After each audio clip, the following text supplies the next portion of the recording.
Philippe Duport. Bonjour Céline. C'est le dernier jour pour utiliser nos tickets restaurants 2015. À partir de demain, ils seront plus valables. Et justement, pour en finir avec ces tickets périmés ou perdus même, la carte à puce était censée révolutionner la vie quotidienne des salariés.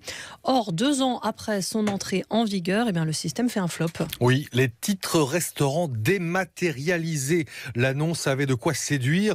C'était l'une des mesures phares du choc de simplification présenté il y a 2 ans par le gouvernement. En avril 2014, le feu vert était donné à l'introduction de la carte, format carte de crédit, qui allait tout changer. Fini les tickets papier, fini les tickets perdus ou périmés. La carte est là, sauf que ça ne décolle pas. Les entreprises et les salariés semblent bouder le nouveau système. Cédric Chanoine, bonjour. Vous êtes spécialiste des services financiers au sein du cabinet Columbus Consulting, où vous avez étudié ce marché. Où en est-on de l'implication de la carte à puce qui devait remplacer les tickets papier ? Écoutez, ça avance assez lentement. Le cadre légal s'est instauré en 2014 et les derniers chiffres qui sont sortis faisaient état d'un marché qui avait basculé à 5% en volume, donc ce qui est relativement faible.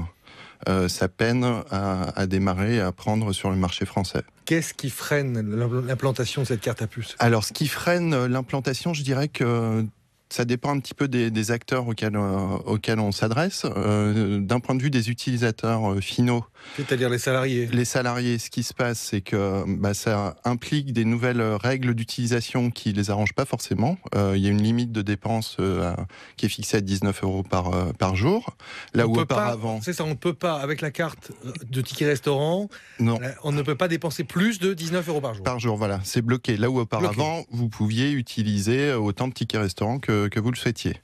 Donc ça, c'est un des premiers blocages. Le deuxième, c'est qu'on ne peut plus utiliser ça le week-end, alors qu'auparavant, les personnes utilisaient le ticket restaurant le week-end. Idem, la carte est bloquée le week-end. La carte est bloquée le week-end. D'accord. Et le dernier élément, là c'est plus dans les pratiques du quotidien. Vous aviez l'habitude de donner un ticket restaurant à votre enfant ou à votre épouse. Là, vous ne pouvez plus puisque vous avez une carte physique qui vous appartient. Alors cela dit, il y a quand même des avantages. Le fait, par exemple, de pouvoir payer au centime près. Alors voilà, ça c'est le gros avantage, la capacité de payer au centime près. Le deuxième gros avantage, c'est lorsque vous perdez votre carte, vous perdez pas la totalité du montant de vos tickets restaurants. Ils sont automatiquement réaffectés sur une autre carte. Alors du côté des DRH, des employeurs, qu'est-ce qui freine ? Alors du côté des DRH, on en revient à l'utilisation qui en est faite par le salarié.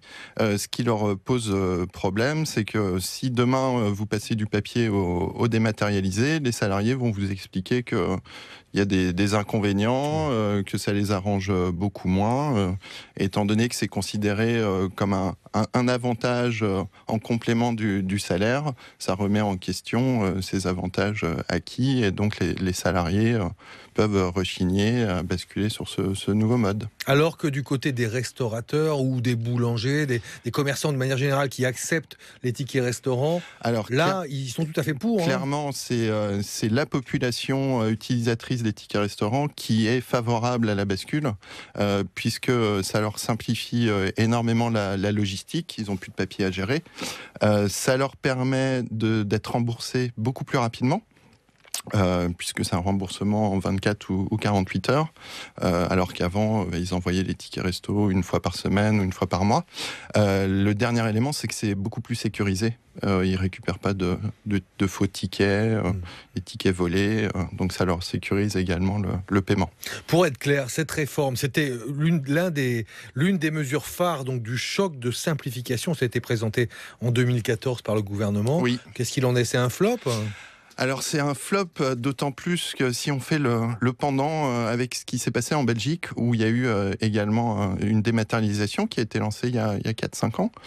Pendant 2 ans, le gouvernement a autorisé la mixité entre ticket resto papier et ticket resto électronique. Et au bout de 2 ans, le gouvernement a décidé de rendre obligatoire la bascule vers le ticket électronique. Donc les émetteurs avaient 1 an pour se conformer à cette nouvelle règle. Ce qu'il faut savoir, c'est que en France, l'année dernière, il y a eu un amendement qui a été proposé au Sénat et le Sénat a refusé d'aller en ce sens. Merci beaucoup, Cédric Chanoine du cabinet Columbus Consulting. Un dernier mot, Philippe. Que faire si on n'a pas eu le temps d'utiliser ces tickets resto 2015 ? Eh bien, on peut aller voir son employeur pour les échanger contre des tickets neufs 2016. Et oui, et il est obligé de vous dire oui. Vous avez 15 jours pour le faire, c'est limité. Ouais. Vous pouvez aussi les donner à des associations caritatives comme les Restos du Cœur, la Croix-Rouge, Bonne idée. qui ont, eux, une dérogation pour utiliser les tickets jusqu'au 31 mars. Donc on ne jette pas Surtout ces pas. tickets resto. Merci Philippe Duport, je vous souhaite un bon week-end. À lundi.